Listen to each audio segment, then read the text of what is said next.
পুরো পৃথিবী জুড়ে চলছে তৃতীয় বিশ্বযুদ্ধ। আমাদের হাতে এসেছে এই বিশ্বযুদ্ধের গুরুত্বপূর্ণ সব আপডেট সংবাদের শিরোনাম। শুরুতেই থাকছে আবারও ট্যাঙ্কার বিস্ফোরণ হরমুজ প্রণালীতে। এবারে জানিয়ে দিব ক্ষেপণাস্ত্র ঘাটতি ইস্যুতে পেন্টাগন প্রধানের কাছে কৈফিয়ত চাইলেন ট্রাম্প। এদিকে ডোনাল্ড ট্রাম্পের গাজা পরিকল্পনায় ইসরায়েল সম্মতি দেয়নি বলছেন নেতানিয়াহু। আরও থাকছে মোস্তফা খামেনির সঙ্গে এখন যোগাযোগ করা খুব কঠিন বলছে ইরানের প্রেসিডেন্ট। সবশেষে জানিয়ে দিব হরমুজ প্রণালীর নিয়ন্ত্রণ কি তবে ইরানের হাতেই থাকছে। এতক্ষণ শুনছিলেন হাতে থাকা আপডেট সংবাদের শিরোনাম, এবারে বিস্তারিত।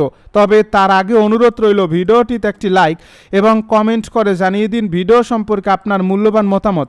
আরও জানিয়ে দিন ভিডিওটি কোথা থেকে দেখছেন বা কোন জেলা থেকে দেখছেন। হরমুজ প্রণালীর নিয়ন্ত্রণ কি তবে ইরানের হাতেই থাকছে। ইরান ও ওমানের মধ্যে প্রস্তাবিত একটি চুক্তির আওতায় হরমুজ প্রণালী দিয়ে পারস্য উপসাগরে প্রবেশ করা জাহাজগুলোর উপর চূড়ান্ত নিয়ন্ত্রণ পেতে পারে তেহরান। বিষয়টি সম্পর্কে অবগত ইরানের এক জ্যেষ্ঠ কর্মকর্তা ও আঞ্চলিক দুই কর্মকর্তা রয়টার্সকে এই তথ্য জানিয়েছেন। তাদের মতে এই চুক্তিটি স্বাক্ষরিত হলে তা ইরানের জন্য বড় কূটনৈতিক সাফল্য বয়ে আনবে।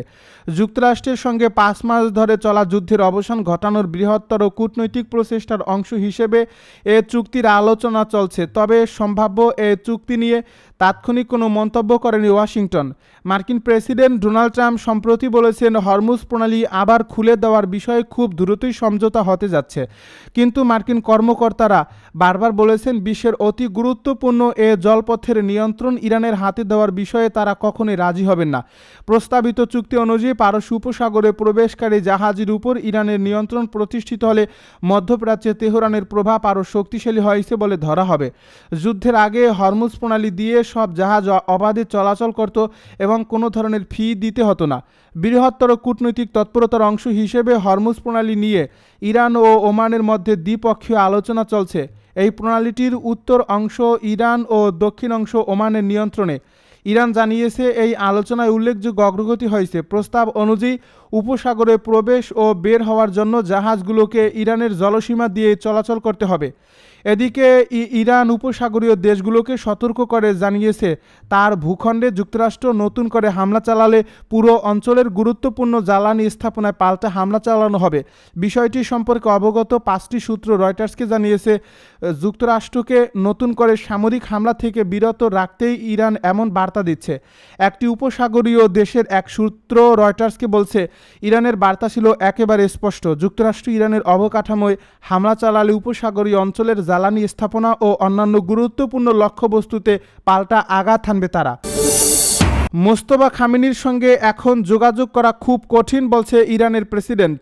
ইরানের সর্বোচ্চ নেতা মোস্তফা খামেনির সঙ্গে বর্তমানে যোগাযোগ রক্ষা করা খুবই কঠিন বলেও তার উপস্থিতি দেশের পথ চলায় একটি অনেক বড় শক্তি বলে মন্তব্য করেছেন দেশটির প্রেসিডেন্ট মাসুদ পেজেশকিয়ান। বুধবার নিজের কার্যালয়ে ওয়েবসাইটে প্রকাশিত এক সাক্ষাৎকারে পেজেশকিয়ান এই তথ্য নিশ্চিত করেন। প্রেসিডেন্ট পেজেশকিয়ান জানান গত 28 ফেব্রুয়ারি যুক্তরাষ্ট্র ও ইসরায়েল ইরানকে ধসিয়ে দেওয়ার উদ্দেশ্যে দেশটির সাবেক সর্বোচ্চ নেতা আলী খামেনিকে হত্যা করেছিল। তবে দেশ স্তব্ধ হয়নি এবং মার্চ মাসের শুরুতে বিশেষজ্ঞদের পরিষদ আলী খামেনির ছেলে মোস্তফা খামেনিকে নতুন সর্বোচ্চ নেতা হিসেবে নির্বাচিত করে। ইরান বর্তমানে ব্যাংকিং নিষেধাজ্ঞা, বৈদেশিক লেনদেনের কড়াকড়ি, নৌ অবরোধ এবং চলমান যুদ্ধের কারণে ইতিহাসের সবচেয়ে কঠিন পরিস্থিতির মুখোমুখি হচ্ছে বলে তিনি উল্লেখ করেন। এই পরিস্থিতির মাঝেই হরমুজ প্রণালী দিয়ে বাণিজ্যিক জাহাজ চলাচলের নতুন ব্যবস্থা নিয়ে ইরান ও ওমানের চুক্তি প্রায় চূড়ান্ত পর্যায়ে রয়েছে। ফার্স বার্তা সংস্থার বরাতে জানা গেছে হরমুজ প্রণালী পুনরায় উন্মুক্ত করা যুক্তরাষ্ট্রের প্রতিশ্রুতির বাস্তবায়নের উপর নির্ভর করছে। গত ফেব্রুয়ারি থেকে যুক্তরাষ্ট্র ও ইসরায়েলি জাহাজ চলাচলে বাধা দেওয়ার পর পেন্টাগন ইরানি লক্ষ্যবস্তুতে হামলা চালায়, যার জবাবে মধ্যপ্রাচ্যে মার্কিন ঘাঁটিতে ক্ষেপণাস্ত্র হামলা চালিয়ে আসছে ইরান। ডোনাল্ড ট্রাম্পের গাজা পরিকল্পনায় ইসরায়েল সম্মতি দেয়নি বলছে নেতানিয়াহু। যুক্তরাষ্ট্র সমর্থিত গাজা পরিকল্পনায় ইসরায়েল সম্মতি দেয়নি বলে স্পষ্টভাবে জানিয়েছেন দেশটির প্রধানমন্ত্রী বেনিয়ামিন নেতানিয়াহু। মঙ্গলবার নিজের সামাজিক যোগাযোগ মাধ্যমে প্রকাশিত এক ভিডিও বার্তায় তিনি এই কথা জানান। এর আগে গত বৃহস্পতিবার মার্কিন প্রেসিডেন্ট ডোনাল্ড ট্রাম্প অক্টোবরে গৃহীত গাজা শান্তি পরিকল্পনা বাস্তবায়নের ক্ষেত্রে একটি বড় ধরনের অগ্রগতি অর্জনের কথা ঘোষণা করেছিলেন। ডোনাল্ড ট্রাম্প জানিয়েছিলেন পরিকল্পনা অনুযায়ী হামাস অস্ত্র সংবরণ করবে এবং ইসরায়েল পর্যায়ক্রমে সৈন্য প্রত্যাহার করে নেবে। তবে ইসরায়েলি প্রধানমন্ত্রী এই সাম্প্রতিক বক্তব্যের পর যুক্তরাষ্ট্র সমর্থিত চুক্তিটির বাস্তবায়ন নিয়ে নতুন অনিশ্চয়তা দেখা দিয়েছে। ক্ষেপণাস্ত্র ঘাটতি ইস্যুতে পেন্টাগনের প্রধানের কাছে কৈফিয়ত চাইলেন ট্রাম্প।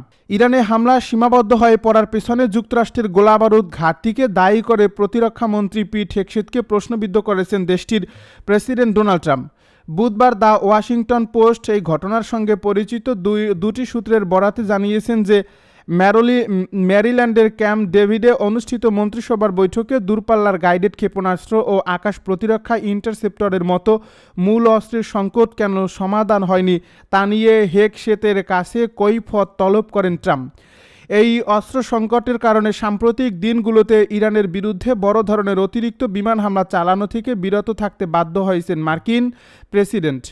এ প্রতিবেদনে উল্লেখ করা হয় যে নতুন উৎপাদন চুক্তি হওয়া সত্ত্বেও একটি প্যাট্রিয়ট ক্ষেপণাস্ত্র তৈরি করতে দুই বছর পর্যন্ত সময় লাগতে পারে। এই বৈঠকে প্রতিরক্ষামন্ত্রী হেগসেথ নিজের আত্মপক্ষ সমর্থন করে উপ প্রতিরক্ষামন্ত্রী স্টিফেন ফেইনবার্গকে এই ঘাটতি ও ট্রাম্পকে মজুদ পরিস্থিতির বিষয়টি অবহিত না রাখার জন্য দায়ী করেন। তবে হোয়াইট হাউস এবং পেন্টাগন উভয় পক্ষই এই প্রতিবেদনটি অস্বীকার করেছে।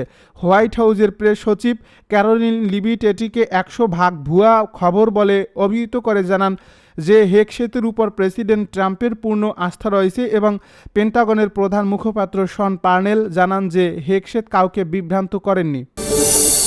আবারও ট্যাঙ্কার বিস্ফোরণ হরমুজ প্রণালীতে। হরমুজ প্রণালী দিয়ে যাওয়ার সময় একটি ট্যাঙ্কার থেকে দুটি বিস্ফোরণের শব্দ শোনার খবর পাওয়া গেছে। তবে এ ঘটনায় জাহাজ ও এর নাবিকেরা নিরাপদে আছেন। বৃহস্পতিবার দ্য টাইমস অফ ইসরায়েলের এক প্রতিবেদন থেকে এই তথ্য জানা যায়। ওমানের কুমজার উপকূলের কাছে এ ঘটনার খবর তারা পেয়েছে বলে জানিয়েছে যুক্তরাজ্যের মেরিটাইম ট্রেড অপারেশনস।